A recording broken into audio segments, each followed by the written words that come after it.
Hi, this is Lorenzo Valoria for GamesRadar.com, and I'm checking out Game of Dwarves, and I'm here with. Robin Flodin, CEO of Seal Game Studios. Can you bring us through some of the features of the game and tell us what exactly is going on and what you're doing on screen?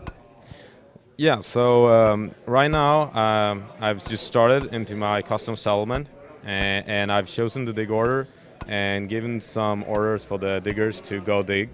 This game is an indirectly controlled game, so I can't really say what dwarves is going to do what, but they do that themselves. So this is basically like a mix from the old management games like Dungeon Keeper with new things like Minecraft and The Sims, like kind of in an interesting mix.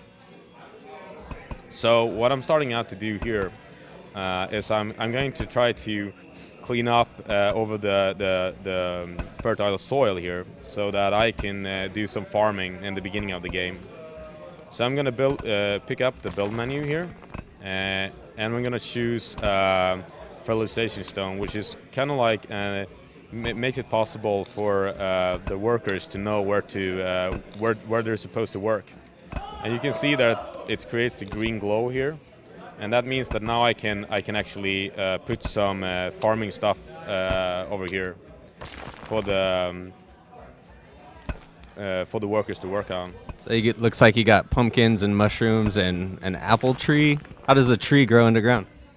Well, that's a good question, but I don't think the dwarves ever asked that. But we also have a tree that grows logs. A wood tree, huh? Yeah, so you can farm wood, and a golden tree and a beer tree. Beer tree, I wish that was real. Yeah, wouldn't it be cool? Like you could grow beer in your garden. And now I'm giving an order for a worker to go and start farming this that I have planted here. So this farmer over here, he will go here, it's randomly chosen, and he will start farming this. And that will start giving us some food so the dwarves don't starve to death. So what's the point of the food? And I saw earlier you could do like decorations for your little cave here. What kind of, can you go into those features and talk about that a little bit? Yeah, I mean, it's very important for the dwarves that the cave looks good. Right now, you can see up here that the dwarves are not that happy. The yellow bar is quite low. But if we build some makes their interior a bit nicer, they're actually going to enjoy living here more, and they're going to work harder and do better. So we can start with some floor here. I'm putting some floor around here just to make it a little bit nicer. And then I'll go in and put some walls on these walls here to make it look a little bit nicer. And this, like I said, this will actually help the dwarves to feel more at home in their dungeon or their fortress.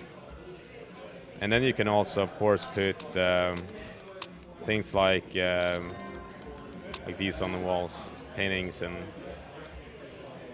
or why not just a plant? So what's the goal of the game overall? Is it just to make your dwarves happy, or are there other threats out there?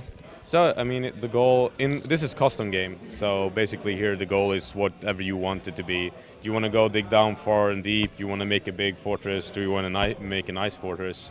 You can actually play safe mode without enemies, or you can have this mode where you will run into really difficult enemies along the way.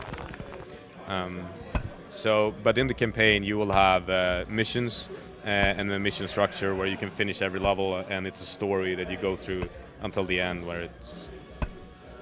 So you mentioned it was like Minecraft, so if you dig deeper into the earth here, you'll run into creatures and bosses and that sort of thing? Yeah, exactly. Awesome. And what about the king-looking dwarf right there? What's his role in the game? So the king is actually a prince, but he's you. And he's sent out by the king father, which is his father, to retake the dwarven kingdoms that had been lost to the evil mages centuries ago. and as you progress through the game, you will get bigger armor, and like he will get stronger, and you will level him up, and that will give you an ability to like that's your persona in the game. And if he dies, you loses that round of that game. So you mentioned digging down deeper. Are there other layers to the? There are several layers in the game. We can just speed up here a little bit, and let's see. I'm just gonna cheat a little bit. That's some cheats there, but that won't be in the final build. No, that's our personal debugging menu for being able to. So let's do some digging here, for example.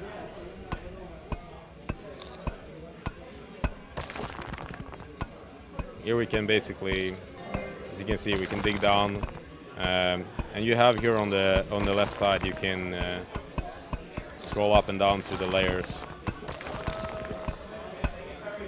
Now we might want to build a staircase.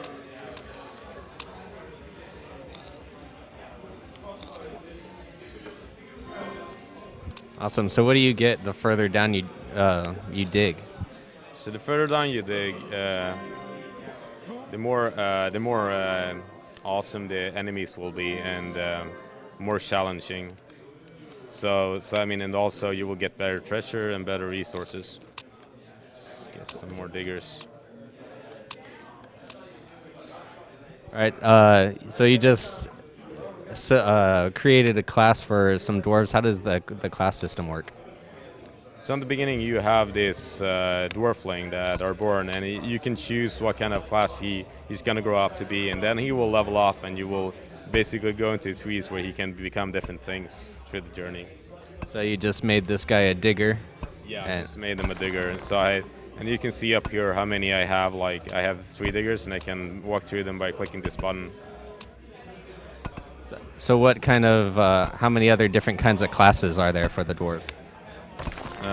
Basically, from the beginning, there's 5, and then I think it's at least 20 or more into like the total grand scheme. Awesome. So when do you expect the game to come out, and for what platforms? Right now, we're like our big aim is Mac and PC, and it's Q4. So Q4 on Steam. So. Yeah. All right. Thank you very much. And for more information on Game of Dwarves, check out gamesradar.com.